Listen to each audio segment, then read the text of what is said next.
All right. This one's coming from Petty Revenge again. Follow me to my house. I'll follow you back. I'm driving home yesterday and I needed to change lanes so I could make a right turn in a couple of blocks. I checked my mirror and I hit my turn signal. Well, the guy that was a couple car lengths back sped up to try and block me out of that left lane. Sorry, but I'm coming over. The guy then lays on his horn for half a block.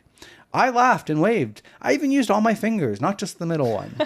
So the guy follows me for the next mile and turns into my neighborhood behind me.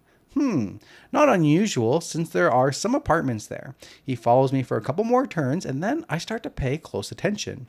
The last 2 turns he would only make if he lived on the exact same street. Still, I have a couple neighbors that drive the same kind of car, so I'm not too worried. Then the guy drives past my house to the end of the block and turns the corner, and now I know that he was just fucking with me. Well, shit, now he knows where I live and what I drive, and I know nothing about him other than he's a guy driving a Subaru. Does that narrow it down? So I got back out of my driveway and around the corner. Sure enough, here he comes around the block and back out of the neighborhood. At this point, I decide to give the guy a taste of his own medicine, and I start following him. He jumps on the main roads and head north. I follow the guy for about 5 miles to the next town.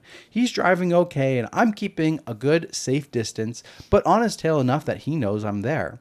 I have been watching him gesturing with his hands and swerving a little bit, but not bad though. So I figure he's talking on the phone. I'm hoping he doesn't have a bunch of friends waiting for wherever he's heading. But he also has a temp tag and I still couldn't identify a thing other than the make of the car. So I keep going. He heads through a light and onto Main Street. And at this point, I think he's on the phone with 911. Perfect. Sure enough, the guy pulls up to the police station and into a parking spot. I roll up right next to the guy and hop out to go for a talk. He won't even look at me, so I stick my phone camera in his windshield and take a picture of the dude. Just then, a cop walks up behind me and starts asking me why I'm following the guy and videoing him. 2 more cops show up and start asking me a bunch of other questions too. So I explained that he followed me first. They go over all the things that could go wrong with me following someone. So I go over all the things that could go wrong without me following him, and that I was glad that he came to them. Because now, even though I don't know who he is, they do, and he knows it. So now I don't have to worry about him coming to my house at another time. Mm-hmm. They were all telling me how shook up the guy was. He was pretty scared. I told them to let him know that following people to their homes probably wasn't the best activity for him, and they agreed. Oh my god. This is another example of fuck around and find out. Yeah. Wow.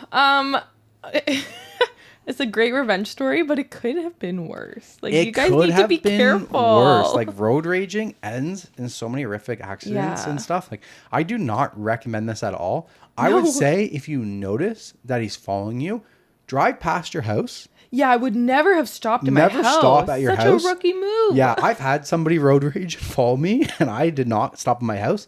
I didn't even, I turned down a street, and I just kept going around in the same circle.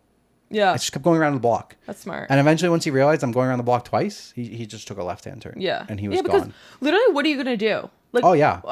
My Zio was actually telling me that he had a friend that, had really bad road rage, and she followed someone to their house. And then he was like, well, what did you do? Like, when you got out of the car, what did you do? Why? What is the point of following someone if you're, do you have intentions of, physically fighting them? Like, what? Yeah, what are you going to do? What are you going to do, bro? Like, you're so mad that you're just going to get out and yell at them? Does that make you feel better? Yeah. There was a story that I watched a little while ago in the States where buddy biker, I think, followed a woman home after she cut him off in traffic to have words with her, and he followed her up her driveway. I might be getting the story a little bit wrong, but from what I understand, he followed her up her driveway. She went into the house, pulled out a rifle, came back, and shot him. Dead. He was on her property. He chased her down, was on her property, and she was defending herself from a trespasser. Oh my God. He's dead. And I don't think she went to jail or anything because that's self-defense. Is that self-defense? You never know what he's going to do. Who's to say that he's followed you in a road rage incident to your house, up your driveway? Who's to say he's not about to pull out a gun and shoot you?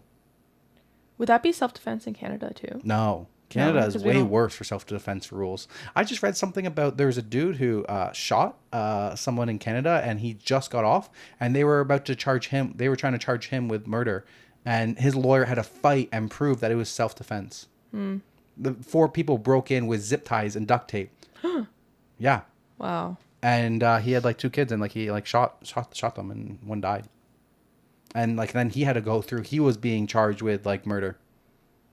Oh my gosh. There was there was a clip posted by a sheriff in Florida, and he says to shoot the home invaders, because in their rules, if somebody is on your property, like you're defending yourself. Like if they're trying to rob your house, like that's self-defense if you shoot them. So sorry, do you know if this is only in states that allow you to carry a weapon? Yeah, I don't know. I don't know 100%. From what I understand, the states have a little bit better self-defense rules when it comes to guns, because they are a bit more gun active, and Canada doesn't really want guns or anything. Well, we don't have any laws that allow guns. No, we're allowed guns. No, we're not. No, we are. We For hunting. Or just shooting range. Like I can go and buy a handgun, and I can keep it in a lockbox in my closet, and I'm allowed to transport it from my residence to a shooting range. I don't know what those. Yeah, so we're allowed that. That's why he had a gun in his house. But like we don't have open concealed carry or open carry. We're not allowed to take guns in public. Okay. We're allowed to buy guns and have them in our house. It's very rare for you to hear about the people shooting people in a house, because they're usually like shooting range guns that are locked up in gun safes and locked away. And it's really, and our self-defense rules kind of suck in Canada. Like you can definitely be charged, and he's lucky he didn't go to jail for shooting someone entering his house. But in the States, I forget where it was, and the sheriff's department, he's like, yeah, we just we want to identify, there's burglaries, and they were going house to house and burglarizing, and there's a couple shots fired that was missed, and you're not in trouble, but we're just trying to identify the person. We can't seem to figure out who it was that shot those shots. We just want to identify you and invite you into our weekend courses at target shooting, because obviously your aim was a little bit off, and we actually prefer if you shoot them, because that's what should be happening when people are invading your house, because that will deter other people from doing it.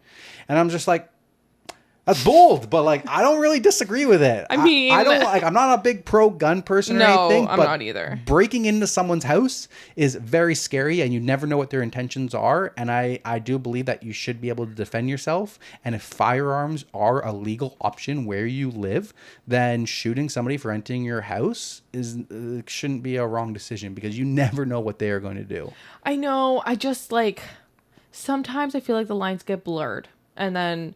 Like if someone's coming up to your door at night or something, like I don't know, someone. Well, yeah, there's coming into your door, and then there's kicking down your door. Yeah, there's nothing wrong with ringing a doorbell, and the rules in the States are like, somebody comes up to your door, you can't do that. I know. I just feel like there are so many incidents that like happen like that, and that is the big reason with like the gun laws in the States. I don't know, like in Texas, they have open carry, like you can just have a gun on your hip. You know how many home invasions are in Texas and stuff? No. Almost like compared to all the other states, yeah, from what I understand, it's like nothing. Texas has like the most school shootings. Well, yeah, there's pros and cons. There's pros and cons. In Canada, we're dealing, I don't know if you've been watching, we're dealing with a huge auto theft thing going on in Toronto right now. People are smashing in front doors, and our police chief says, oh, leave your keys by the front door, because that's what they're after. Like, I get it you say that to like keep yourself safe, like give them what they want, but that shouldn't be the answer.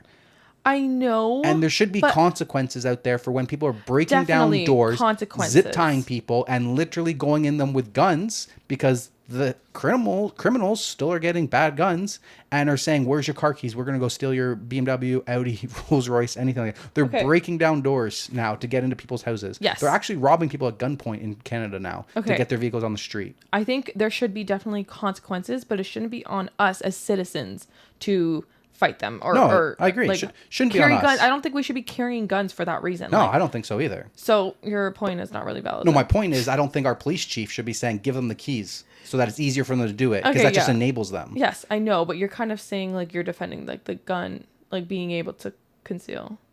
No, I'm not talking about anything but concealed. I'm talking about him shooting somebody in his own house. Okay.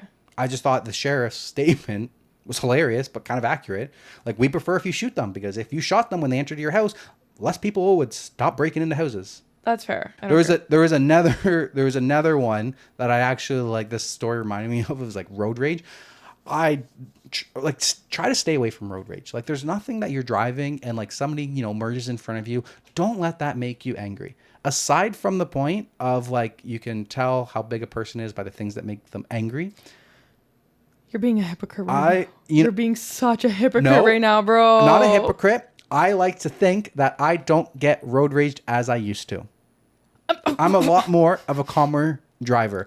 I used to get road raged a lot. Now I tend to just let things go. Listen, there was one time a year ago when I was a year ago trying to merge lanes. I know. And he wasn't letting me in. Yeah. And I was not road raging. I was just creeping forward to try to keep my position. I wasn't honking. I wasn't swerving. I was just kind of going a little bit ahead and wasn't conceding right away. I don't like to consider that absolute road rage. I sped up a little bit to try to block, whatever. But like... You were trying to fuck with him. Okay, there's intense road rage. I recommend not doing road rage because you never know who's carrying a gun. Okay? Oh, 100%. Yes. You never know who's carrying a gun. Yeah, I know. It's like always err on the side of caution. Always err on the side of caution. Even in Canada, like, you never know who you're road raging against. Like, we don't have like carries. Like, nobody's like in the States. People can actually carry while they're in their trucks. In Canada, you don't. But the criminals that are in stolen cars, you never know who they are. No. And they have guns that are unregistered. Yeah. And they will shoot at you and not give a fuck. Yep. So I would say avoid all kinds of road rage for your own sanity, because you never know when you're going to try to fight someone, get out of the car, and you're just going to get shot. Yep. It's wild. Yeah, I know. It's wild. I have road rage, but I don't do anything about it. See, I think there's a difference. I yell in the car, and I'm like, fuck you. You get so angry, but that you won't honk the horn. You won't flash them to get out of the fast lane. You just remind me of like the Too Fast, Too Furious girl in the pink car.